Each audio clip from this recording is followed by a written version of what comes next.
প্রবাদ আছে সরবুল মাকানে বিল মাকিন, অবস্থানকারীর কারণে অবস্থানের দাম বাড়ে ও কমে। খেয়াল করতেছেন সবাই? অবস্থানকারীর কারণে অবস্থানের দাম বাড়ে ও কমে। কোন এক গ্রামে 5,000 মানুষ আছে, তার ভিতরে 5,000 মানুষই স্বাভাবিক সাধারণ মানুষ, ভালো মানুষ, ভদ্র মানুষ, নামাজি দিনদার। কিন্তু ওই গ্রামে একটা চোর আছে, আন্তর্জাতিক খ্যাতি সম্পন্ন চোর। বাংলাদেশের যে কোনো জায়গা চোর ধরা পড়লে ওই গ্রামের পরিচয় পায়, ওই গ্রাম আমাকে বাড়ি। তো ওই এক চোরে সারা বাংলাদেশে গ্রামের নাম পরিচিত করে ফেলাইছে, গ্রামের নাম চোরের গ্রাম। ও গ্রামে কেউ মাইয়ে বিয়েও দিতে চায় না, ও গ্রামের মাইয়ে নীতিও চায় না, চোরের গ্রাম। আসলে সবাই চোর না, চোর কয়জন? এক চোরে দফা সাইডি দিছে, ঠিক না?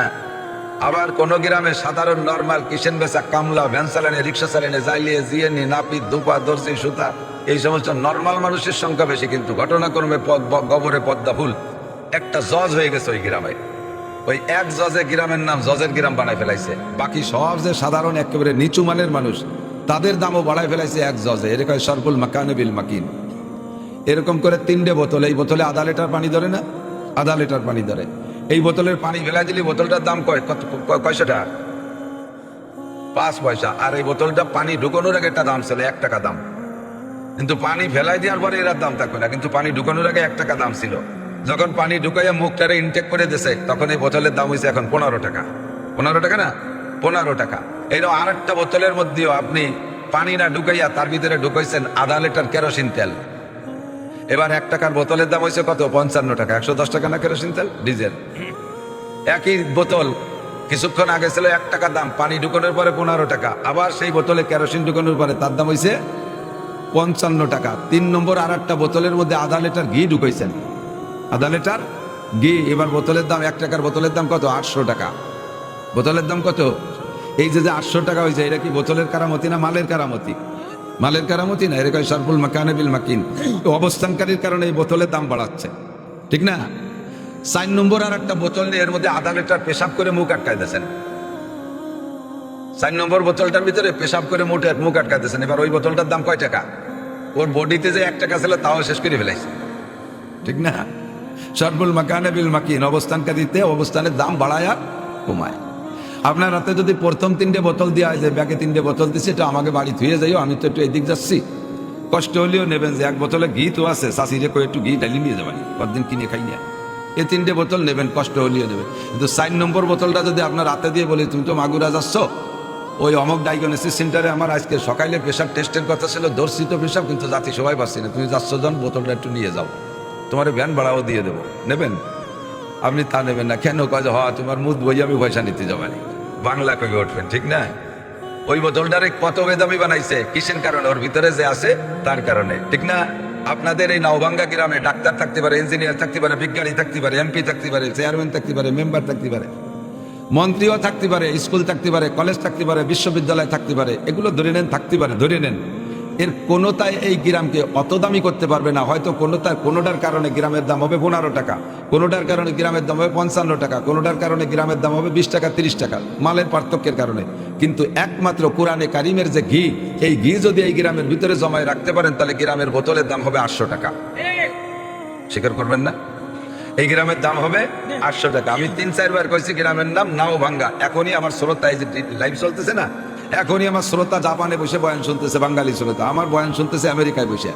এই মুহূর্তে এই কোরআনে কারিমের মজলিসের কারণে, মাদ্রাসার কারণে গ্রামের দাম এত হয়েছে যে আজও পর্যন্ত নাওভাঙ্গা, তো আমি এতে 10 কিলোমিটার ওই পাশে নাওভাঙ্গা জিজ্ঞেস করছি, তা কেউ করতে পারে না। সাথে জন্য আরেকটা কি গ্রাম কয়, সেইটি দিয়ে কয় যে অমুক নাওভাঙ্গা, বলে হ্যাঁ যাই হোক, নাওভাঙ্গা তো ওকে নেও, পরে ভালো নৌকে উঠবানি আর রাখাই দেয়। তা আজকে আল্লাহর রহমতে মাদ্রাসার কারণে, বয়ানের কারণে নাওভাঙ্গা সারা পৃথিবীতে পৌঁছে যাবে। বিশ্বের যেখান থেকে বাঙালিরা আমার আজকের বয়ানটা ইউটিউব থেকে বের করে শুনবে, বারবার নাওভাঙ্গা গ্রামের নাম শুনবে, অথচ এতদিন পর্যন্ত শুনে নাই। তাহলে নাওভাঙ্গা গ্রামে সারা পৃথিবীর কাছে পৌঁছে দেওয়া হয়েছে কি? স্কুলের মাধ্যমে, একটু বলেন, কলেজের মাধ্যমে, চেয়ারম্যানের মাধ্যমে, এমপির মাধ্যমে, ডাক্তার ইঞ্জিনিয়ার মাধ্যমে, কাহারও মাধ্যমে না, একমাত্র কোরআনে কারিমের প্রতিষ্ঠানের মাধ্যমে, ঠিক না? এ কোরআনে কারিম যার সাথে সোয়া লাগে তারাই দামি বানায়, তাকেই দামি বানায়। যার সাথে সোয়া লাগাবেন, মানুষের সাথে সোয়া লাগাবেন, দামি হয়ে যাবে। জমিনের সাথে সোয়া লাগাবেন, দামি হয়ে যাবে। সময়ের সাথে সোয়া লাগাবেন, সময় দামি হবে। দিনের সাথে সোয়া লাগাবেন, দিন দামি হবে। মাসের সাথে সোয়া লাগাবেন, মাস দামি হবে। সালের সাথে, বছরের সাথে সোয়া লাগাবেন, দামি হবে। নেকড়া কাপড়ের সাথে সোয়া লাগাবেন, দামি হবে। কাঠের সাথে সোয়া লাগাবেন, দামি হবে। মানুষের সাথে সোয়া লাগাইলে তাহলে মানুষের দামি হবে কি হবে না? আল্লাহু আকবার। ওমর ইবনে খাত্তাব বিশ্ব চ্যাম্পিয়ন মস্তান। তৎকালীন আরবের ভিতরে যারা শীর্ষ ক্যাডার ছিল, লম্বাও বেশি ছিল হযরত ওমর। যার যত শক্তিশালী মস্তান টাইপের মানুষ ছিল, উগ্র মাথা হুলো, তার ভিতরে অন্যতম ওমর। এমনি একটু লম্বা, আর স্বাভাবিকভাবে আরবিতে বলে কুল্লু তবিলিন আহমাক, কুল্লু তবিলিন আহমাক। সব লম্বা মানুষ একটু বলদ হয়, লম্বা মানুষ একটু বোকা, একটু আবাল আবাল ক্লাসের হয়। কারণ বেশি লম্বা হয় তার কারণে বুদ্ধি ছড়াই বলা যাইয়ে ভালো, এটা ঠিক মতো করতে পারে না। অকুল্লু কাসিরিন আজাদ, আর বেশ সব বাড়িয়ে মানুষ, খাটো মানুষ শক্তিতে দুর্বল হয়। তো এবার দুই জায়গা থেকে দুইজনকে আবার ইস্তেসনা করছে, বাছাই করে ফেলছে। সব লম্বা মানুষ বোকা হয় ইল্লা ওমর, ওমর ছাড়া। ওমর লম্বা হলেও বোকা না। আল্লাহ কুল্লু কাসিরিন আজাদ, সব বাড়িয়ে মানুষ শক্তিতে দুর্বল হয় ইল্লা আলী। আলী রাতে খাটো ছিল, বেটেছিলেন। উনি আবার খাটো হওয়া সত্ত্বেও শক্তির অভাব ছিল না। বহু লম্বা মানুষ ওনার থাপ্পড় কাটি পারত না। যুদ্ধের কিস্সা তো জানেন, তবুকের যুদ্ধে, ওহুদের যুদ্ধে হযরত আলী রাদিয়াল্লাহু তাআলা যুদ্ধ করতে করতে করতে করতে ঢাল ভাঙ্গে গুঁড়ো গুঁড়ো হয়ে গেছে, কাটিয়ে তছনছ হয়ে গেছে। এরপরে যাইয়া লোহার দরজা একটা ধইরা টান দিয়ে বাম হাত দিয়ে ধরে সেইটারে ঢাল বানায় যুদ্ধ করছে। যুদ্ধের শেষে ঢালটা রেখে দিয়েছে 80 জন মুজাহিদ, 80 জন মুজাহিদের ঢালটারে উঁচু করতে পারে না। এটা হযরত আলীর হাতে খেলনার মতন আছে। তো হযরত ওমর রাদিয়াল্লাহু তাআলা আনহু লম্বা মানুষ, ইসলাম গ্রহণ করার আগে ওই কথাটাই প্রযোজ্য ছিল যে কুল্লু তবিলিন আহমাক, সব লম্বা মানুষ বোকা হয়। ইসলাম গ্রহণের আগে হযরত ওমর এরকমই বোকা ছিল। কেউ কইলেই খালি খুশিতে ভালাইতো, প্রশংসা করলে খালি লাভাইতো। তো দারুন নদওয়া কাবাগরের পাশেই, এই কোরআন চিত্র পাউ দিয়া লাগতেছে। দারুন নদওয়া কাফেরদের সংসদ ভবন, সংসদ নেতা মিস্টার আবু জাহেল। খেয়াল করতেছেন? সৌদি আরব সে সময় সৌদি আরবের নামে ছিল না, আরবটা একটা প্রদেশ ছিল, রাষ্ট্র ছিল বিশাল বড়। এই বিশাল বড় রাষ্ট্রের রাজধানীও আরবে ছিল না, রাজধানী ছিল খোরাসান, রাশিয়ার খোরাসান। আর আরব একটা প্রদেশ ছিল, এই প্রাদেশিক গভর্নর ছিল মিস্টার আবু জাহেল, আন্তর্জাতিক খ্যাতি সম্পন্ন দামলা, বিশ্ববিখ্যাত। আবার নবী আলাইহিস সালামের জীবনের শ্রেষ্ঠ শত্রু এই আবু জাহেল কাফেরদেরকে ডাইকিয়া তার সংসদের ভিতরে, সংসদ ভবনের মধ্যে বসে বলছে, যেই ব্যক্তি মুহাম্মাদের কল্যাণ আনতে পারবা তাকে 100 লাল উট পুরস্কার দেওয়া হবে। আরবের মানুষ উটের ভক্ত, তার মধ্যে আবার লাল উটের মর্যাদা বেশি। যে মুহাম্মাদের কল্যাণ এনে দিতে পারবা তাকে 100 উট দেওয়া হবে, লাল উট। হযরত ওমর দাঁড়িয়ে বললেন, আনালি হাদা, আনালি হাদা, এই কাজের জন্য আমি পারফেক্ট। তুমি উট রেডি করো, আমি মুহাম্মাদের কল্যাণ আনতে দেরি, উট যেন পাইতে দেরি না হয়, তাড়াতাড়ি উট রেডি করো। আবু জাহেল কয়, বাবা তুই যাবি আর আসবি, কল্যাণ এসে দেখবি তার আগে 100 উট রেডি হয়ে গেছে। হযরত ওমর তরবারি নিয়া নবী আলাইহিস সালামের মাথা আনার জন্য রওনা। কিছু দূর যাওয়ার পরে, বাড়ি অনেক দূরে না, যারা হাজী সাহেব তারা গিয়েছেন, আবু জাহেলের বাড়ি নবী আলাইহিস সালামের বাড়ি পাশাপাশি বাড়ি। আর দারুন নদওয়া কাবাগরের ভিতরে, যেটা সংসদ কাবাগরের এরিয়ার ভিতরে সফা মারওয়ার কোনায় ছিল দারুন নদওয়া। ওই জায়গা থেকে অর্ডার, নবী আলাইহিস সালামের বাড়ি সর্বোচ্চ 100 গজ। এই 100 গজের মাঝেই ঘটনা, পুরা 100 উট নিয়ে রেডি হয়ে রাস্তায় তাকায় রইছে। দেখি ওমর কতক্ষণের মধ্যে আসে। হযরত ওমর ওই দারুন নদওয়া থেকে তরবারি নিয়ে বের হইয়া একটু আগানোর পরেই দেখি একজন সাহাবা, নাম তার সাদ ইবনে আবি ওয়াক্কাস রাদিয়াল্লাহু তাআলা আনহু, প্রথম সিরিয়ালের সাহাবা যারা, তার মধ্যে সাদ ইবনে আবি ওয়াক্কাস একজন। হযরত ওমরের এই ভাব আর মশান দেইখা সাদ সন্দেহ করছে আমার নবীর বাড়ি যাইতেছে, নবীর গায়ে আঘাত করবে। সাদ রাস্তায় দাঁড় করে ওমরকে ব্রেক করে দিয়ে বলে, ওমর আইনা তুরিদ, ও ওমর তুমি কোথায় যাচ্ছ? ওমর বলে, উরিদু নাকতুলা মুহাম্মাদান, আমি মুহাম্মাদের কল্যাণ আনতে যাই, মুহাম্মাদের কল্যাণ আনতে যাই। 100 উট আমার জন্য পুরস্কারে রেডি হয়ে আছে, যাবো আর আসবো, তুই দাঁড়া সাদ। হযরত সাদ বলতেছে, ওমর তুমি মুহাম্মাদের কল্যাণ আনতে যাবা, তুমি কি জানো মুহাম্মদ কোন বংশের ছেলে? কয় অবশ্যই জানি। বলো তো কোন বংশের ছেলে? কয় মুহাম্মদ কুরাইশি। কয় মুহাম্মাদের বংশের লোক, যদিও তার ধর্ম গ্রহণ করে নাই, যদিও তার ইসলাম গ্রহণ করে নাই, তবে তার বংশের এমন একটা ছেলের কল্যাণ তুমি নিয়ে আসবা ওমর, আর তোমার কল্যাণ তুমি সুস্থভাবে নিয়ে আসবা। এইটা তুমি ভাবতে পারো কি কইরা? মুহাম্মাদের কল্যাণ আনতে গেলে তোমার কল্যাণ থেকে যেতে পারে, তাকে তুমি একবার ভেবে দেখছো? ওমর কয়, সাদ তোর তো সুর ভালো না, মনে হয় তুইও মুহাম্মাদের দলের লোক। কথার ভাবে তো কিছু বোঝা যায়, সন্দেহ আছে তুমিও মুহাম্মাদের ধর্ম গ্রহণ করেছো। সাদ কয়, লুকোচুরির কি আছে, গোপনের কি আছে? আমি পড়েছি লা ইলাহা ইল্লাল্লাহ মুহাম্মাদুর রাসূলুল্লাহ। হ্যাঁ আমি মুসলমান, আই এম এ মুসলিম। মাতা হাজান, কি চিন্তা করো?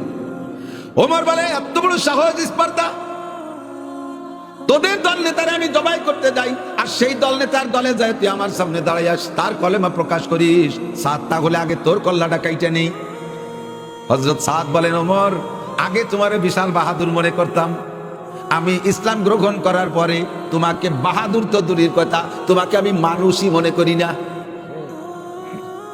আমি ইসলাম গ্রহণ করার আগে তোমারে আরবের মধ্যে সবচাইতে বড় শক্তিশালী বাহাদুর মনে করতাম, তোমার নাম শুনলে আমি ভয় পাইতাম। আমি ইসলাম গ্রহণ করার পরে তোমারে বাহাদুর তো দূরের কথা, তোমারে মানুষই মনে করি না, তোমাকে আমি একটা মাটির মূর্তি মনে করি। আমার দিকে খেয়াল করেন, 500 গজ লম্বা একটা মাটির মূর্তি, 500 গজ লম্বা একটা মাটির মূর্তি। এই মাটির মূর্তির পায়ের কাছে 5-6 বছর একটা পোলার হাতে যদি দাও থাকে, ওই 5 বছরে পোলা যদি মূর্তিটার পায়ে কোপ দিয়ে ফেলাই দেয়, মূর্তি কি প্রতিবাদ করতে পারে? কখনো পারে? আল্লাহু আকবার। চোখের সামনে কত জায়গা দেখতেছি, বাসতলা, গাছতলা, বটতলা, মান্দারতলা, কত জায়গা পিছন দিয়ে বাস ঢুকাইতে দাঁড়াইতেছে না, কুত্তই যাইয়া নাক মুখ ভরে স্প্রে করে দিচ্ছে। কুকুরের স্বভাব, নর্মাল পেশাব করে না, ঠ্যাং একটা চৈরি মারি দেয়, ঠিক না? আল্লাহ কা ইন্নাল্লাযীনা তাদউনা মিন দুনিল্লাহ লা ইয়াখলুকু যুবাবা ওয়া লা ইসতামাউ লা ওয়া ইয়াসলুবুহুমুদ যুবাবু শাইআন লা ইয়াস্তানকিযুহু মিনহু দুউফাত তালিব ওয়াল মাতলুব। হে দুনিয়ার কাফের মুশরিকরা, তোমরা যে 33 কোটি দেবদেবীর পূজা করো, তোমাদের সমস্ত মাবুদগুলো যদি ঐক্য হইয়া একটা কারখানার মধ্যে ঢোকে, আর সব মাবুদদেরকে দায়িত্ব দেয় একটা মাছি বানাবা, অনলি একটা মাছি, মানুষও বানানো লাগবে না, গরুও বানানো লাগবে না, হাতিও বানানো লাগবে না, ঘোড়াও বানানো লাগবে না, আসমান জমিন বানানো লাগবে না, গাছপালা বানানো লাগবে না, কেউরে বানানো লাগবে না, সব দেবদেবী একত্রিত হয়ে একটা মাছি বানাও। বলেন তো পারবে? একটু মুখে বলবেন না পারবে? শুধু পারবে না তা না, আল্লাহ লাই এক লোক কোনোদিনও পারবে না। শুধু পারবে না তাই না, ওয়া ইয়াসলুবুহুমুদ যুবাবু শাইআন লা ইয়াস্তানকিযুহু মিনহু দুউফাত তালিব ওয়াল মাতলুব। আরে মশা মাছিতে যদি তাদের সামনের খাবারও খাইয়ে ফেলে, সামনে তো কত খাবার দেয়, ভোগ দেয় না কতটা, এই সমস্ত ভোগ যদি মাছিতে খাইয়েও ফেলে, কোনোদিন কোনো মাছিরে কি তাড়ানোর ক্ষমতা রাখে? রাখে রাখে রাখে যৌবাত তালিব ওয়াল মাতলুব। তোরাও দুর্বল, তোদের মাবুদও দুর্বল, কাহারও কোনো ক্ষমতা নাই। সাদ বলে, ওমর, তোমার এতদিন মানুষ মনে করতাম, বাহাদুর মনে করতাম, আজকে তোমার মাটির মূর্তি মনে করি। তুমি যত বড় বাহাদুর হও না কেন, তোমার আমি মানুষ মনে করি না। যার সিনার মধ্যে আল্লাহর কোরআন নাই, যার সিনার মধ্যে আল্লাহর কোরআন নাই, যার সিনার মধ্যে কালেমা নাই, যার সিনার মধ্যে ঈমান নাই, যার অন্তরের মধ্যে ইসলাম নাই, ওইটার আমি মানুষ মনে করি না, তোমারে মূর্তি মনে করি। তুমি আবার মুহাম্মদ আমার নবীকে কল্লা কাটতে যাবা, তার আগে আমার সাথে বোঝাপড়া হইয়া যাক। লোক পিছন দিয়ে বেশি হয়ে যাচ্ছে, অনুমতি দিলে পিছনের কয়েকজন চলে যাক। তা একটু আগায় আসেন, যাতে নিষেধ করলেন তা বসতে একটু আগায় আসেন। লোক ওই যে দেখেন কত মানুষ দাঁড়ায় দিচ্ছে, আসেন আসেন। দাঁড়িয়ে থাকা বাইরা বসে পড়েন, বসে বয়ান শোনার মধ্যে বরকত আছে, দাঁড়ায় বয়ান শোনার মধ্যে বরকত নাই। কাছে আসেন, যেই সামনে আগাবেন 500 বছর আগে জান্নাতে যাবেন, যেই সামনে আগাবেন 500 বছর আগে জান্নাতে যাবেন। না আগানোয়ালাদের চাইতে একেবারে একটু ভাষা কইছে, আগে আসলে এত লাভ, কেন আগাবেন না? অনেকে খালি ঝুলতেছে, এত ভাষা সরতেছে না। হুজুর কয়, মান গস্সা ফালাইসা মিন্নি, যে ধোঁকা দেয় সে আমার উম্মত না। আল্লাহু আকবার। ওমর কয়, সাদ এত বড় সাহস? সাদ কয়, তোর এত বড় সাহস? এই নিয়ে দুইজন কিনা লাগিয়ে যায়। এই লাগালাগির ভিতর দিয়ে হযরত সাদ বলতেছে, ওমর, তুমি তো আমাকে আর আমার নবীকে মারবা, ঘরের খবর কি রাখো? ঘরে আবার কি খবর? ঘরের খবর হলো তোমার বোন আর বউ নাই, দুইজনই মুসলমান। আল্লাহু আকবার।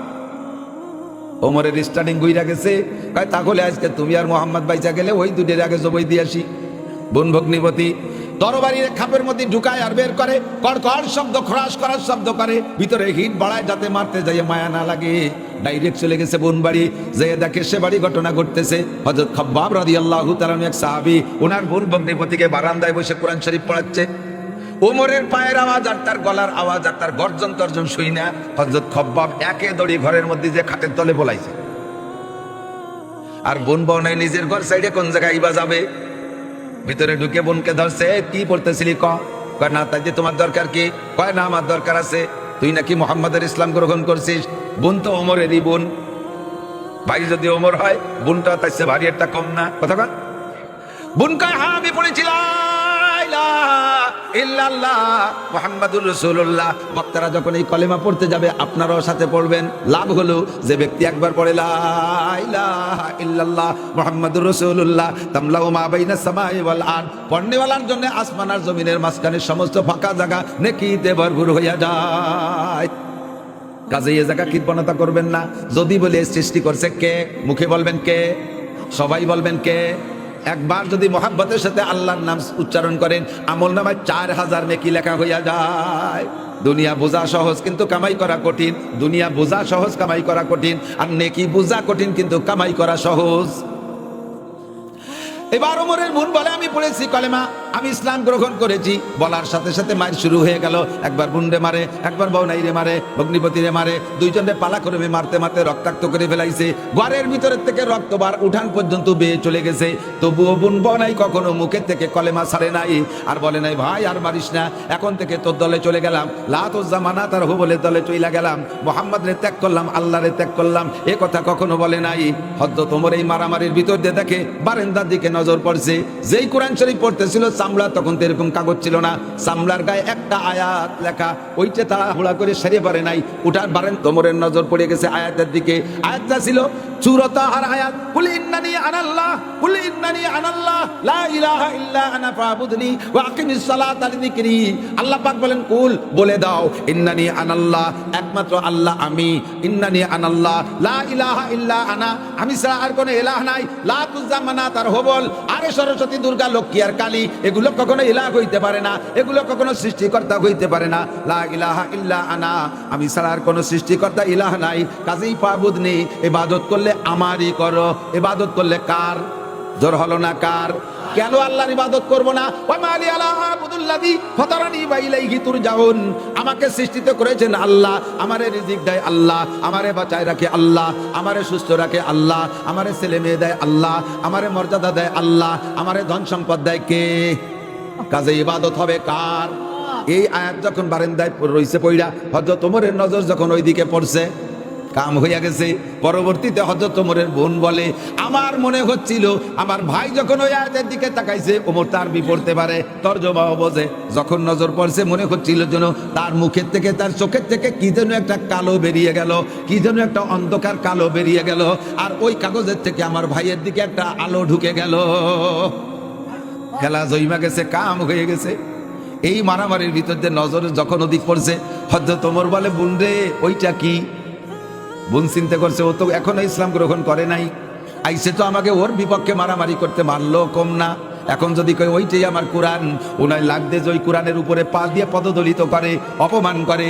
এই জন্য হযরত ওমরের বোন আগে দৌড়ে গিয়ে ওই চামড়াটা, আয়াতটাকে নিজের কাছে সংরক্ষণ কইরা এরপরে বলে, হাদা কালামুল্লাহ, বলেন না সুবহানাল্লাহ, এইটাই আমার আল্লাহর কালাম, ওইটাই আমরা পড়ি, ওইটাই কোরআন। হযরত ওমর কয়, বোন রে আমি তো এমন সাহিত্যপূর্ণ ভাষা কোনো জায়গায় লেখা দেখি নাই, যদিও এক লাইনের মধ্যে দেখি আমার ভিতরে একটা পরিবর্তন এসেছে। বোন তাড়াতাড়ি আমার কাছে একটু দে তো, আমি একটু আজ ধরে দেখে পড়ি কি লেখা।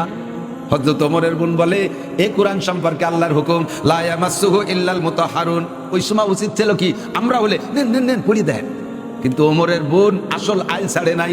উনি কয়, ভাই রে, লা ইয়ামাসসু ইল্লাল মুতাহহারুন, ইন্নামাল মুশরিকুনা নাজাসুন। আমার আল্লাহ বলেছেন, তুই আমার মুশরিক, 33 কোটি দেবদেবীর পূজা করিস, তুই জীবনে কোনোদিন ফরজ গোসল নিয়মতান্ত্রিক ভাবে আদায় করিস নাই, আর তোর ভিতরে এখনো শিরক আর কুফর রয়ে গেছে, তোর আপাত মস্তক নাপাক। আর আল্লাহ বলেছেন নাপাক ব্যক্তি কোরআন ধরতে পারবে না, কাজেই ভাই তোর হাতে এইটা দেওয়া যাবে না। হযরত ওমরের তো কাম পাল্টেই গেছে। উনি বলতেছেন, বোন রে তাহলে ধরার উপায় কি? কয়, তোরে গোসল করাইতে হবে। কয়, তাড়াতাড়ি পানি দেব, দেরি সহ্য হচ্ছে না, একটু কন্যা সুবহানাল্লাহ, পানি দিয়ে নিয়মতান্ত্রিক ভাবে ফরজ গোসল আদায় করাইয়া এরপরে বোন বলতেছে, ভাই তোর গার কাপড়ও নাপাক, ওর মধ্যে পেশাবের গন্ধ থাকতে পারে, জীবনে কোনোদিন ঢিলা কুলুক নিস নাই, তোর ওই কাপড় পরা অবস্থায় হবে না এই কোরআন ধরা। কয়, লাগবে কি? কয়, যে কোরআন ধরতে হলে নতুন পবিত্র কাপড় পরতে হবে। হযরত ওমর কয়, তাড়াতাড়ি কাপড় দাও। ভগ্নিপতির এক সেট কাপড় ওমরকে পরাই দিয়া, আল্লাহু আকবার, গোসল করাইয়া এরপরে আয়াত দিছে। ওমর আয়াতের দিকে তাকায় আর কান্দে। ও দোস্ত, যে মাটি যত শক্ত, বৃষ্টি নামলে কিন্তু ওই মাটি তত তাড়াতাড়ি নরম হয়। বিলির ভিতরে নিচু জায়গায় এঁটেলে মাটি 5-6 মাস যদি বৃষ্টি না নামে এত শক্ত হয়, খালি পায়ে হাঁটা যায় না, পাও কেটে যায়, ঠিক ঠিক না? আর এই রাস্তার ধুলোবালি উড়ে বেড়াচ্ছে, বাতাসে উড়ে বেড়ায়। এই ধুলোবালির মধ্যে বৃষ্টি নামলে দুই জায়গার দুই অবস্থা। আটালি মাটি মুহূর্তের ভিতরে প্রথম বৃষ্টিতে গলিয়ে একেবারে কেদা কেদা হয়ে যায়, আর বালি মাটিতে বৃষ্টি নামলে জমি আরো টাইট হয়ে যায়, ঠিক না? যে মানুষগুলোকে দেখবেন সমাজে একটু নরম নরম, বেজু বেজু, টুপি টুপি, পাগড়ি পাগড়ি, দরবেশ দরবেশ বাপ, একবারে আকামের গুরু, ওগুলো বৃষ্টি নামলে এবার জমিয়ে যায়। আরে বেটা, আমার মনে আছে, কিচ্ছু প্রশ্ন করা লাগবে না। বেশি বেশি আসা যার, বাতার মরে তার, একথা মনে রাখবা। মাগুরা আমার গোপালগঞ্জের চাইতে আমার কাছে বেশি আপন। এ জায়গা কোনো উন্নয়ন হলে আমার নিজের মাদ্রাসার উন্নয়ন এসে ভালো লাগে। বারবার ওই সুতা মুতা নিয়ে খুঁচাখুচি হলি না ভানায় কি দোয়ানো যায় কি কম দি গাই না ভানায় দোয়ানো যায়, তা কি যে অর্থেছে তাই বোধ নাই।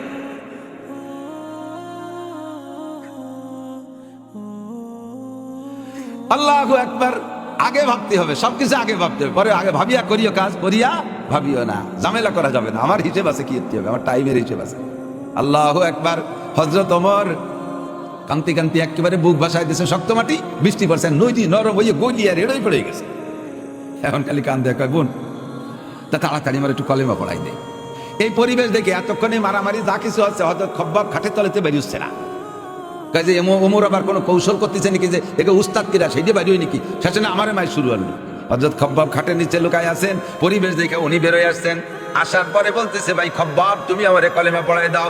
হযরত খব্বাব কলেমা পড়াই দিলেন, সঙ্গে সঙ্গে হযরত ওমরের দাম জমিন থেকে আকাশে উঠা গেল।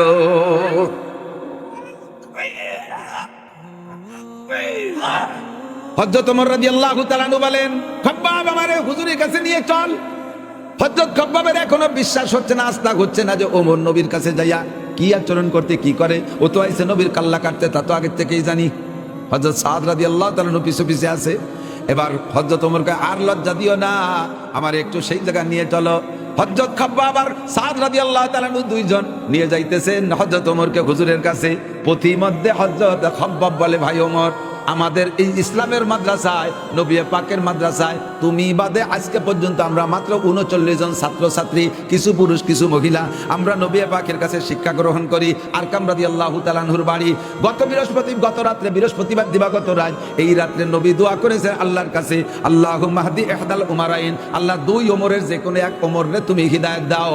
এক ওমর তো তুমি ওমর, আর এক ওমর হলো আমর, তার নাম আবু জাহেল। আবু জাহেল আর তুমি দুইজন মিলে আল্লাহ নবী দোয়া করেছেন। তো আমাদের বিশ্বাস যে দোয়াটা তোমার সামনেই কবুল হয়ে গেছে, আর বাস্তবতাই দেখতেছি। চলো যাই হুজুরের কাছে। এবার হুজুরের দরজায় যায় যখন নক করেছেন, ভিতরে সাহাবায়ে কিরাম কয় হুজুর ওমর আইছে, আপনি একদিকে একটু সরিয়ে বসবেন নাকি, আপনি একটু লুকাবেন নাকি, ওমর আইছে, ও কি তো মাথা মানুষ। হুজুর কয় না, কোনো সমস্যা নাই, দরজা খুলে দাও। দরজা খুলে দেওয়ার সাথে সাথে জিবরাইল তো আগে হুজুরকে ঘটনা সব শুনে গেছে। হযরত ওমর তরবারি খান পায়ের কাছে নিয়ে রাইখা হুজুরের পা জড়িয়ে ধরে ক্ষমা চায় বলে, ওগো আল্লাহর নবী আমারে খাস তওবা করায় দেন। আমি বোন বাড়ির থেকে আমি কলেমা পড়েছি, ওই কলেমার পর আমি আত্মতৃপ্ত হতে পারছি না, আমাকে আপনার জবানে কলেমা পড়ে আপনি আমার ইসলামের সাক্ষী হয়ে যান। নবী আলাইহিস সালাম আবার কলেমা পড়াই দিলেন। কলেমা পড়ানোর পরে ওমর বলতেছে হুজুর, হাত কান ধরে বলতেছে তাল মাই আমার সাথে আসেন। কয় কোন জায়গা যাবো? কয় লাদাল কাবা, কাবার পাশে যাবো, তাহাতাল কাবা, কাবা ঘরের পাশে যাবো। ও জায়গা তৈলে ডাররা বসে রয়েছে একটু কাছেই। ও জায়গা উকি বাড়িয়ে দেখতেছে যে মাথাটা কখন নিয়ে আসে, হাত ধরে টানতেছে। হুজুর কয় ওমর তুমি সহ আমার মাদ্রাসার ছাত্র আজকে মাত্র 40 জন, সারা পৃথিবীর সব আমাদের শত্রু, আমরা এক দলে মাত্র 40 জন, এত তাড়াতাড়ি কাবা ঘরের কাছে যাওয়া যাবে না। হযরত ওমর কয় হুজুর বলেন কি, আল্লাহু হাক্কুন, আল্লাহ কি হক, আপনারা কি বলেন, আল্লাহ কি হক, আল ইসলামু হকুন, ইসলাম কি হক, আনতা হকুন, আপনি নবী কি হক নবী, আল কোরআন হকুন, কোরআন কি হক, জি হক। হুজুর বলেন এত হক গোপনে থাকবে, ঘরের মধ্যেই থাকবে, আর দুনিয়ার বাতিল কাবা ঘরের পাশে থাকবে, তা হইতে পারে না, আপনাকে এখনই আসতে হবে। হুজুর ওমরের হাত ধরে বাম হাতে নবী আলাইহিস সালাম, ডান হাতে তরবারি নিয়ে কাবার চত্বরে যখন গেছে, ওরা তো দারুন না দোয়ার মধ্যে থেকে খুশিতে হাতে তালি দিচ্ছে। ওমরকে পাঠাইলাম শুধু মাথাটা আনতে, ওমর আষ্ট মোহাম্মদ নিয়ে আসছে, একের পরাণ ভরে মারবো আর আনন্দ করবো। এই দেখছেন বিলেইতে ইন্দুর ধরা দেখছেন, ও দৈরে কিন্তু মাইরে ছিঁড়িয়ে বুড়িয়ে খায় না। বাড়িওয়ালাকে সামনে নিয়ে আসে, উঠোনে আনিয়ে কিছুক্ষণ বলি খেলে। ও দেখ চাইলে মারে, একটু খোঁচা দেয়, একটু ঘুষ করে, একটু লাভ দিয়ে ধরে, নানান তা করে না, এটা আনন্দ করে। আর গাড়িস্তের ক্রেডিট দেখায় যে দেখেন আমি খালি আপনার বাড়ির ভাত মাছ খাইয়ে ঘুমাই থাকি না, মাল একটা ধরে নিয়েছি, ঠিক না? আবু জাহেলকে মোহাম্মদ রে ওমরে পাঠাইলাম, ধরে আনতে সেটি বাঁধতে নিয়ে আসে, আনতে কইলাম কাল্লাস তো মোহাম্মদ নিয়ে আসে, খুশিতে লাফাচ্ছে আর বলতেছে ওমর এই যে তোমার 100 উট। ওমর কিন্তু ঘটনা পাল্টে গেছে। ওমর হাত ধরে কয়, ডান হাতে তরবারি উঁচা করে বলে লা ইলাহা ইল্লাল্লাহ, বাম হাতে হাত উঁচু করে এই যে মুহাম্মাদুর রাসূলুল্লাহ। আবু জাহেলের চোখ গুলাই গেছে, ও কপাল কি হতে কি হয়ে গেল, ঠেকাতি যে ছড়াই গেল, ঠেকাতি যাইয়া ছড়াই গেল। अल्लाहु अकबर, खुद न तेजू राह पर गए, रूह के हादी बन गए, खुद न तेजू राह पर गए, रूह के महादी बन गए। क्या नजर थी जिसने मुर्दों को मसीहा कर दिया, क्या नजर थी जिसने मुर्दों को मसीहा कर दिया। शाहिद बज़ में आलम में एक निगाह नाज ने इश्क की संजुमन मुस्नाद आरा कर दिया। যিনি এতক্ষণ ছিলেন গুমরাদের লিডার, জাহেলদের লিডার, মূর্খদের লিডার, বিয়াদবদের লিডার, মস্তানদের লিডার, মদখোরদের লিডার, গাঁজাখোরদের লিডার, এবাখোরদের লিডার, জিনাখোরদের লিডার, অত্যাচারীদের লিডার, মুহূর্তের ভিতরে আল্লাহর নবীর সোহবতে যাইয়া আল্লাহর কোরআনের ছোঁয়া আর স্পর্শে আল্লাহু আকবার নূরের মানুষে পরিণত হইয়া গেছে। জোরে বলেন, ওমরের পরিবর্তন কিসের ছোঁয়ায়? ওই আয়াতের ছোঁয়া মনে আছে? এত বড় বিশ্ববিখ্যাত মস্তানটা সারা পৃথিবীর সবচাইতে একেবারে আদর্শবান মডেল রাজায় পরিণত হয়েছে। আল্লাহ তাকে রাষ্ট্রপ্রধান বানাইছে। কত বড় রাষ্ট্রের? হযরত ওমরের রাষ্ট্রের আয়তন ছিল 2,40,00,000 বর্গ মাইল। কি কম হয়ে গেছেন? একটু সুবহানাল্লাহ সুবহানাল্লাহ বলেন না, কাল সকালে কবেন? আমাকে বাংলাদেশের সমান হবে না? 2,40,00,000 বর্গ মাইল ওমরের রাষ্ট্রের আয়তন, বাংলাদেশের সমান। এরকম 2-3টে বান্দা বাংলাদেশ লাগবে অত বড় দেশের মানুষের পায়খানা বাঁধতে। এত বড় দেশের রাজা কে? যে রসুলের কল্লা কাটতে গেছে সে। কথা কন? এখনো পর্যন্ত কাফের মুশরিকরা হযরত ওমরের রাষ্ট্র পরিচালনার ইতিহাস পড়া সেভাবে তারা দেশ চালায়। অনেক দেশ আছে, একটা মডেল মানুষে পরিণত হয়েছে। কিসের ছোঁয়ায়? কিসের ছোঁয়ায়? এর সাথে যার ছোঁয়া লাগে সেই রকম দামি হয়। ওই সরের উপরে একটা কালো মানুষ, হাফসিদের মতো, ঠোঁট দুটো মোটা মোটা, থুতিতে এত সেন্টে দাড়ি, নাদুস একটা ফেটো ফুটো মানুষ, কালো একটা মানুষ। সেই মানুষটার গায়ে কোরআনের ছোঁয়া লাগছে। নাম তার ফজলুল করিম চরমুনায় পিসা।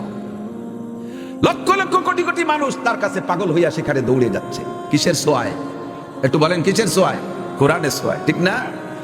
এমন করে উলামায়ে কিরাম যাকেই বলবো সেই এরকম। আপনিও কোরআনের ছোঁয়া লাগান। নবী পাক বলেছেন, খায়রুকুম মান তাআল্লামাল কুরআনা ওয়া আল্লামা। হুজুর বলে নাই যেই হাফেজ কোরআন পড়ে ও দামি, যেই মাওলানা কোরআন পড়ে ওই দামি, যে কারি সাহেব কোরআন শরীফ পড়ে ওই দামি, তা বলে নাই। খায়রুকুম মান এনিম্যান এভরিবডি। যেই মাস্টার কোরআন পড়ে সে দামি, যে ডাক্তার কোরআন পড়ে সে দামি, যে স্কুলের ছাত্র কোরআন পড়ে সে দামি, যে কলেজের ছাত্র কোরআন পড়ে সে দামি, যে কৃষক কোরআন পড়ে সে দামি, যে নারী কোরআন শরীফ পড়ে সে দামি, যে পুরুষ কোরআন শরীফ পড়ে সে দামি, যে ব্যবসায়ী কোরআন পড়ে সে দামি, যে রাজা কোরআন পড়ে সে রাজা দামি, যে এমপি কোরআন পড়ে সেই এমপি সবচাইতে দামি। কথা বলেন ঠিক ঠিক না? তাহলে কোরআন পড়নেওয়ালা এমপি দামি না বেকুরানি এমপি দামি? বেকুরানি এমপি দামি না কোরআনওয়ালা এমপি দামি? বেসুন্নাত এমপি দামি না সুন্নাতওয়ালা এমপি দামি? আমরা কোরআনওয়ালা এমপি চাই। রাজি? কথা কয় না।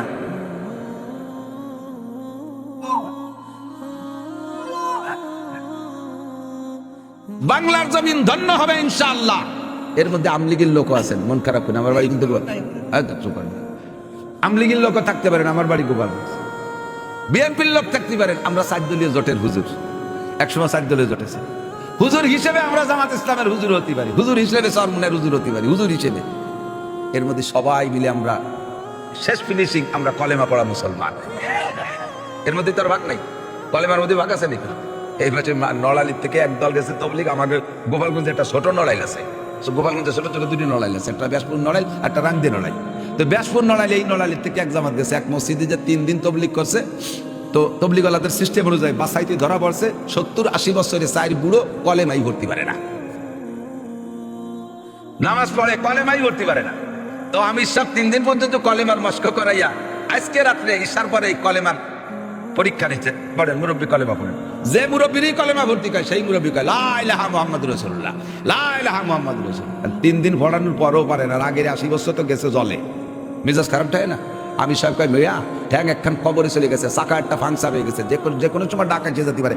আজও কলেমাটা ঠিক করো না, বেশ নামাজ পড়ছো কি কচু পড়ছো? ও মুরব্বীরা রাগ করে কামিয়া ধমক দিও না, সব জায়গার কলেমা একরকম না। তোমাকে উপাইলে লড়াইলে আগুরার কলেমা একরকম, গোপালগঞ্জ যাচ্ছে কলেমা গুফাইলি হয়ে গেছে, এইরকম নাকি? সব জায়গার কলেমা এক, ঠিক না? আমরা পড়েছি সব আগে এক জায়গায় চলেছি, লা ইলাহা ইল্লাল্লাহ মুহাম্মাদুর রাসূলুল্লাহ। আল্লাহ ছাড়া মাবুদ নাই, মুহাম্মাদুর রাসূলুল্লাহ ছাড়া রাসূল নবীও, ঠিক কি ঠিক না? আরেকটা টান দিয়ে একটু আগে, মাত্র 15 মিনিটের মধ্যে আমার কার্যক্রম শেষ। আরেকটা টান দিয়ে আগে, একটু টান দেন, একটু টান দেন। লা ইলাহা টান দেন, টান দেন। কত মানুষ দাঁড়ায় রয়েছে, লা ইলাহা ইল্লাল্লাহ, লা ইলাহা ইল্লাল্লাহ। দাঁড়ানোয়ালারা বসবেই না, এমনি অনেকের দাঁড়ায় দাঁড়ায় অশ্বনের অভ্যাস, ঠিক না? আবার কেউ হয়তো আসার সময় পায়খানা করছে, পানি পাইনি, বসলে প্যান্ট লুঙ্গি নষ্ট হতে দাঁড়ায় দাঁড়ায় একটু শুনিয়ে গেলাম, পরে বাড়িতে ছুটি নেবেন, এজন্য কেউ দাঁড়ায়। এরপরে যদি দাঁড়াতে বসবো যে সত্যি আগে পানি পাইনি, আমার দিক দেখান। তাহলে আমরা শেষ ফিনিশিং কি বুঝছি ভাই? এদিক এদিক এদিক। কোরআন বেকুরানে মানুষ দামি না কোরআনওয়ালা মানুষ দামি? বেকুরানে জমি দামি না কোরআনওয়ালা জমি দামি? এক কথায় কোরআনের সোয়াদ যার সাথে লাগে সেই দামি। আমার মেলা সময় নাই বিদায় আমি ভালো করে চাবাতি পারলাম না, আস্তে আস্তে দমাদম গিলে থুয়ে চলে গেলাম। জাবালে নূর গারে হেরা যে জায়গা কোরআন শরীফ নাজিল হয়েছে, 5টা আয়াত হুজুর ওই জায়গা থেকে পড়ে আসছে, 5টা আয়াত। ওই জাবালে নূর একটা পাথরের পাহাড়, মক্কায় সৌদি আরবে প্রচুর পাহাড়, পাথরের পাহাড়। আমার নজরে যত বেডঙ্গা পাহাড় দেখছি, এই গারে হেরা জাবালে নূর পাহাড়টা সবচেয়ে বেডঙ্গা, কোনো ঢক শক নাই। অথচ কত ডাটের ডাটের পাহাড় আছে সে জায়গা কেউ দেখতে যায় না। গারে হেরা জাবালে নূরটা সারা পৃথিবীর মানুষ পাগল হয়ে দেখতে যায়। কার কারণে? মাত্র 5টা আয়াতের সোয়া লাগছে, পাথরের পাহাড়টা দামি হয়ে গেছে। কথা কার ঠিক না? এই 5 আয়াতের সোয়ায় পাথরের পাহাড় দামি হয়ে গেছে। মক্কার নাম আগে ছিল বাক্কা, নাম ছিল কি? কুরআন শরীফে কয় ইন্না আউয়ালা বাইতু উদিয়া লিন-নাসি আল্লাযী বিবাক্কাতা মুবারাকাও ওয়া হুদাল লিল আলামিন। মক্কার নাম ছিল বাক্কা, কাবাগরের কারণে দামি ছিল এটা ঠিক, কিন্তু কোরআন শরীফ নাজিল হওয়ার কারণে এবার বাক্কা পাল্টে নাম হয়ে গেছে মক্কা শরীফ। কারণ কোরআনও শরীফ, মক্কাও শরীফ, কোরআনও শরীফ, মক্কাও। এই শরীফের সাথে সোয়া লাগলে সেও শরীফ হয়ে যায়।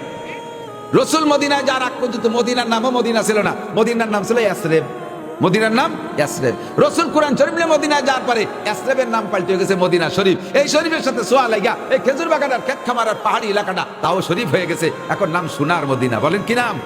যাইতে যদি পারতাম আমি সোনার মদিনায়। গজল গায় না বলবেন না? এই সোনার মদিনায় যার জন্য সকলেই পাগল। আল্লাহু আকবার। ফার্সিতে শের বলে, উর্দুতে বলে, রাহে মেরা মাসকান হাওয়ারিয়ে কাবা, বনে মেরা মদফন দিয়ারে মদিনা, ওহা জলবা ফরমা হায়াতুন নবী হায়, এহি জায়রিনে মজারে মদিনা, সাহেল সে লাগা দে মেরে ইশক কি সফিনা, আঁখো সে দেখা দে মুঝে মক্কা ও মদিনা। আপনাদের কি মক্কা মদিনা দেখার শখ হয়? একটু মন থেকে বলেন হয়? নাকি উড়াকান্দি ঠাউর বাড়ি দেখার শখ হয়? নাকি লালন শাহর মাজার দেখার শখ হয়? নাকি কোনো বাউল ফাউলের মাজার দেখার শখ হয়? জীবনে একটা বার গলিও চোখ দিয়ে মক্কা মদিনাকে দেখতে মনে চায় কি চায় না? দোয়া করেন আর দোয়া করেন আর চেষ্টা করেন। আমি নিতান্ত গরিবের পোলা, আব্বার 1 ইঞ্চি জমিও পাই নাই, বাপের কালে একখান ফুটো টিন একখান ভাঙ্গা থালও পাই নাই। তবে আমার আব্বা আমারে বস্তা ভরে দোয়া দিয়ে রেখে গেছে। আমার মাও আমার ঘরে এখনো শুয়ে আছে, দোয়া করে। আমার মাঠের থেকে বিলির থেকে দাও এই জুতি আর কোচ দিয়ে কোবাই বড় বড় আইর মাছ মারতো। এখন কি সেই আইর মাছ দেশে নাই? আমি কইলাম মা সবই আছে, খুঁজলে পাওয়া যায়। আমি রাতারাত আইর মাছ সংগ্রহ কইরা 5,500 টাকা দিয়ে আইর মাছ কিনে নে মারে দেখাইছি। মা বলে বাবা বাবা তোমার আব্বা এই মধুমতি নদী থেকে পাঙ্গাস আর সেলেন্দা মাছ মারি আনতো। এখন তো মধুমতিও নাই, পানিও নাই, সে মাছ কি পাওয়া যায় না? আমি কই মা দেখি পাওয়া যায় নাকি। গতকাল বিকেল বেলা আসার সময় বাজারে দেখি 10 কেজি ওজনের এক পাঙ্গাস, মধুমতির পাঙ্গাস, 900 টাকা কেজি, 8,700 টাকা দিয়ে পাঙ্গাস নিয়ে আমার মারে দেখাইছি, মারে খাওয়াইছি। আমার মা আমারে পরাণ করে দোয়া দেয়, বাবা তোমার অভাব থাকবে না, তুমি বহুবার মক্কা মদিনায় যাইতে পারবা। আল্লাহ আমারে 7 বার নেছে, আমার ছেলেদেরকে সবাই আল্লাহ উমরা করাইছে। রাহে মেরা মাসকান হাওয়ালিয়া কাবা, বনে মেরা মদফন দিয়ারে মদিনা, ওহা জলবা ফরমা হায়াতুন নবী হায়, ও গিজাইরিনে মাজারে মদিনা। কাবা ঘরটা যখন কালো গিলা পলা ঘন্টা চোখের সামনে দেখে সিজদায় পড়ে যায়, নামাজে পড়ে যায়, তখন দিলটা ঠান্ডা হয়ে যায়। আমার সেজো ছেলেকে নিয়ে গেছি উমরায়, ও প্রত্যেক ওয়াক্ত একেবারে কাবা ঘরকে সামনে করে প্রথম কাতারে দাঁড়ায় নামাজ পড়তো। আমার বাবা 14 দিন উমরার ভিতরে মক্কায় ছিল, যে কয়েকদিন নামাজের মধ্যে দাঁড়ায় দাঁড়ায় 1 খতম কোরআন শরীফ পড়ছে হেরেম শরীফের মধ্যে পড়া। আল্লাহু আকবার। মদিনায় গেছি, আমার ছেলে 2টারে নিয়ে গেছি মক্কায়, নিয়ে আমি 2 জনের ছোট মানুষ 2 জনের হাত ধরে রাখছি। দূর থেকে যখন কাবাঘর চোখের সামনে দেখা যায়, আমার বাবা 2টা হাতের থেকে বাজ পাখির মতো উড়া চলে গেছে, যাইয়া কাবাঘরকে বুকের সাথে জড়িয়ে ধরছে। আমি আমার বাপের 1 ইঞ্চি জমিও পাই নাই, একটা টাকাও বাপের পাই নাই। ছাত্র বয়সে আব্বা আমারে টাকাও দিতে পারে নাই। নিজের পরিশ্রম নিজে করে ছোটবেলা থেকে কষ্ট করে লেখাপড়া শিখছি। আমারে যদি আল্লাহ 6-7 বার নিতে পারে, আমার সন্তানদেরকে যদি আল্লাহ নিতে পারে, আপনারা যদি ইচ্ছা থাকে তাহলে জীবনে একটা বার হলেও যাইতে পারবেন। ইয়াসরিবের দাম হয়ে গেছে মদিনা, সোনার মদিনা, আর মক্কা হয়ে গেছে মক্কা শরীফ। ও দোস্ত, যেই রাতে কোরআন নাযিল হয়েছে আল্লাহ কয় ইন্না আনজালনাহু ফি লাইলাতিল কদরি ওয়া মা আদরাকা মা লাইলাতুল কদর লাইলাতুল কদরি খায়রুম মিন আলফি শাহর। অন্ধকার একটা রাত, ওই রাতটার কোনো ভ্যালু নাই। মানুষের চাঁদনি রাত পছন্দ করে, অন্ধ রাত পছন্দ করে না। অথচ অন্ধকার একটা রাত লাইলাতুল কদর 27 26 রমজান দিবাগত রাতই হতে পারে অন্ধকার রাত। এই রাতটার দাম আল্লাহর কাছে কত বেশি? আল্লাহ কয় 1000 মাস ইবাদত করলে যেই নাকি ওই একটা রাত ইবাদত করলে তার চাইতে বেশি নাকি। রাতটা এত দামি হলো কার ছোঁয়ায়? রাতটা দামি হলো কার ছোঁয়ায়? একটু বলেন না কার ছোঁয়ায়? কোরআনের ছোঁয়ায়। অন্য মাসে ইবাদত করলে যেই পরিমাণ নাকি, রমজান মাসে নাকি করলে তার চেয়ে 700 গুণ বেশি নাকি। আরে রমজান মাসের ইবাদতের এত দাম হইল কার ছোঁয়ায়? একটু জোরে বলেন কার ছোঁয়ায়? আল্লাহ কয় শাহরু রমাদান আল্লাযী উনজিলা ফীহিল কুরআন। রমজান মাসে আমি কোরআন নাযিল করেছি, কোরআনের মাসের দাম বাড়াইয়া দিছে। ঠিক না? ফাঁকে বসে বলে আমার চেয়েছিলেই কারা ফাঁকে ফাঁকে একটু জবাব দিয়ে যান। কোরআনে যদি রাতের দাম এত বানাইতে পারে, কোরআনের ছোঁয়ায় যদি মাসের দাম এমন হইতে পারে, কোরআনের ছোঁয়ায় যদি পাথরের পাহাড়ের দাম এমন হইতে পারে, আর এবং কোরআনে যদি ছোঁয়া দিয়ে মক্কার জমিন রে দামি বানাইতে পারে, মদিনার জমিন রে দামি বানাইতে পারে, কোরআনের ছোঁয়ায় আপনাদের এই নাও ভাঙ্গা গ্রাম রে দামি বানাইতে পারে কি পারে না? কোরআনের ছোঁয়ায় যদি ওমরের মতো বিশ্ব মস্তানকে সোনার মানুষে পরিণত করতে পারে, আমার প্রাণ প্রিয় বন্ধু যুবকরা, স্কুলে পড়ে, কলেজে পড়ো, বিশ্ববিদ্যালয়ে পড়ো, কোনো দোষ নাই। তুমি আরো পড়ে বিজ্ঞানী হয়ে যাও, ডাক্তার হও, ইঞ্জিনিয়ার হও, তুমি এমপি হও, মন্ত্রী হও, সচিব হও, ডিসি হও। আমি তোমার জন্য দোয়া করি, তোমার জীবনটারে ধন্য বানাইতে হলে দুনিয়ার কোনো সার্টিফিকেট দেওয়া হবে না, একমাত্র আল্লাহর কোরআনের সার্টিফিকেট। কোরআন পড়তে রাজি আছি?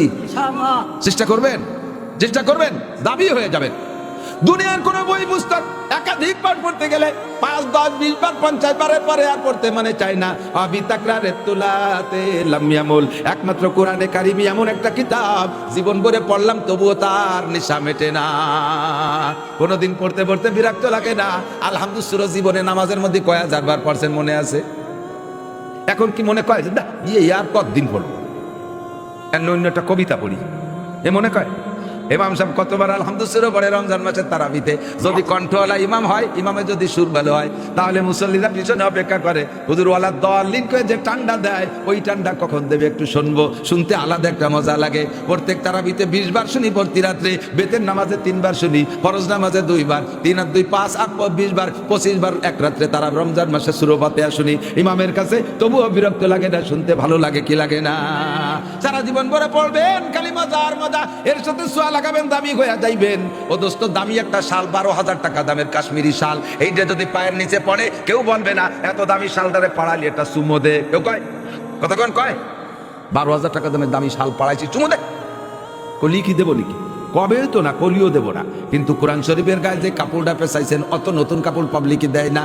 বেশিরভাগ ছায়া আছে, ছিঁড়া ছায়াত দেয় না, অথবা পুরন লুঙ্গির কোনা, অথবা ছিঁড়া গামছার অর্ধেক, অথবা বালিশের গিলাপ যেটা নালাতি নালাতি আঠা আঠা হয়ে গেছে, ওইটার তুলো অপারেশন করে ছোটাই দিয়ে খারে দিয়ে তার মধ্যে বসে তুইছে, অথবা শপিং ব্যাগের মধ্যে ঝুলাইছে, অথবা পোলাপানের হাফ প্যান্ট ছিঁড়ে গেছে, এক টাং খুলে বেলা আর এক টাঙের মধ্যে বসে তুইছে।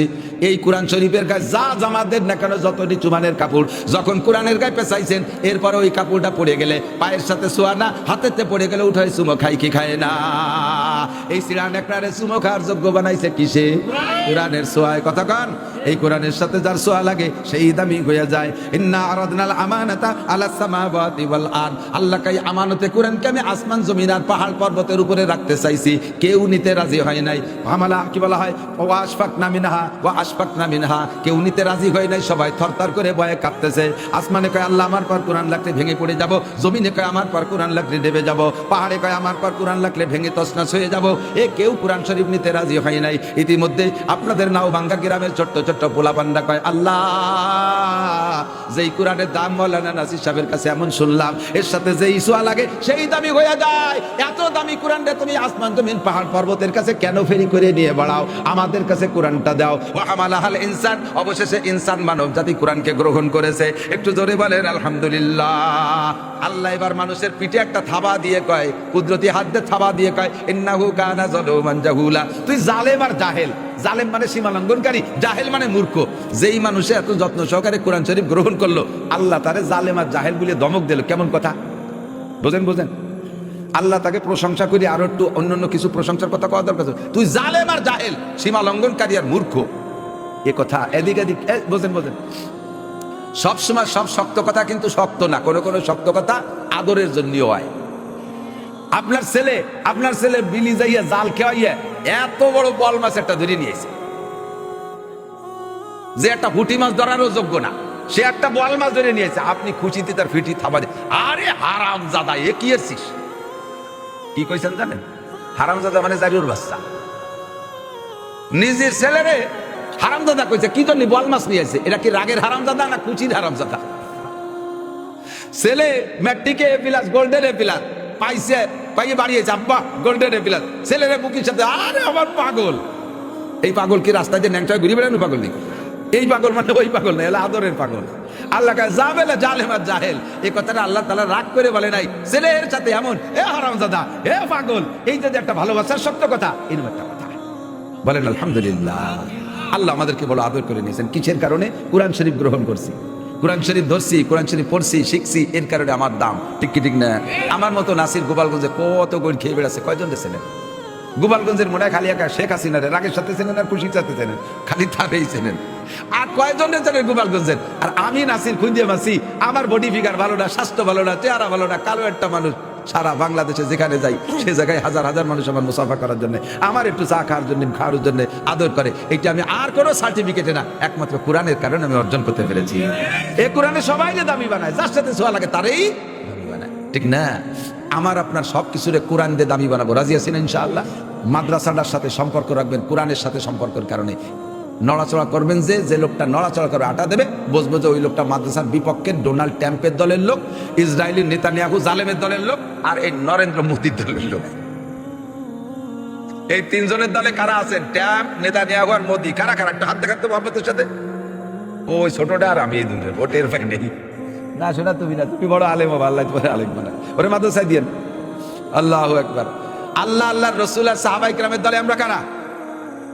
স্লোগান হবে তিন তরতিবে, আল কোরআনের আলো, এরপরে সংসদ, এরপরে সচিবালয়, এরপরে এসপি অফিস, এরপরে থানা, ঠিক আছে? আল কোরআনের আলো, সংসদে জালো, সচিবালয় জালো, এসপি অফিসে জালো, ডিসি অফিসে জালো, থানা অফিসে জালো, নারে তাকবীর। এই কয় জায়গা জ্বালাতে পারলেই হবে। থানা পর্যন্ত, টিএন অফিস পর্যন্ত জ্বললে ইউনিয়নে এমনি জ্বলতে পারতেছে, ঠিক না? আপনারা মাগুরাওয়ালারা এই বেল্টের ভিতরে সবচেয়ে ধন্য। মাগুরা জেলার ভিতরে আপনাদের একজন চেয়ারম্যান কোরআনের হক্কানি আলেম মাওলানা ওসমান গনি মুসাফিরি। আপনারা একটা উপযুক্ত নিদর্শন পেশ করেছেন, প্রমাণ দিয়েছেন। আন্তরিকভাবে দোয়া করি আপনারা অনেক ভালো, আপনাদের ভালো আরো দামি, আরো বাড়াই দিক আল্লাহ। সবাই বলেন আমিন। আমার সময় নাই, সময় কম, কামাই বেশি। অল্পক্ষণের ভিতরে মাদ্রাসাওয়ালাদের একটু সাহায্য করতে হবে। যার যেমন তৌফিক আছে সে তৌফিক নিয়ে, আমি বেশিক্ষণ কষ্ট দিতে পারবো। যে যত তাড়াতাড়ি বলবেন, আমি মুসাফির মানুষ, তার জন্য তত তাড়াতাড়ি দোয়া করবো। আটা দিতে গেলেই কিন্তু বলে ফেলবো যে ট্যাম্পের দলের লোক যায়, মোদির দলের লোক যায়। সারা বছর ভরে সবাই খেপাই নিয়ে বেড়াবেন, না দিলেও বসে থাকবেন ইনশাআল্লাহ, ঠিক আছে? এরপরে বয়ানের পরে, আমার বয়ানের পরে আরো উলামায়ে কেরাম আছে। যিনি বয়ান করতেছিলেন মাওলানা আব্দুর রহমান সাহেব, না? উনিও সুন্দর কথা বলেন। ওনার মাদ্রাসায় আমার মাহফিল আছে মনে হয় 29শে ডিসেম্বর। সেদিনও আপনারা জামের দাওয়াত, সেদিন আল্লাহ যদি বাঁচায়, যে টাইম আছে সেই টাইম হচ্ছে। আমার স্বভাব, আমি আগে পৌঁছে যাই, নির্ধারিত টাইম ঠিক রাখার চেষ্টা করি। আমার সাথে এই জায়গায় উল্টো পাল্টা বাদালি ঝামেলা হয়ে দিতে, আমি সবাই মতো পৌঁছে যাবো। আপনাদের সেখানে দাওয়াত থাকলো। তা আজকের এই মাহফিলে আমি মুসাফির মানুষ দোয়া করবো, আল্লাহ আপনাকে হালাল ভাবে লাখ লাখ কোটি কোটি টাকার মালিক বানাই দিক। বলেন না আমিন।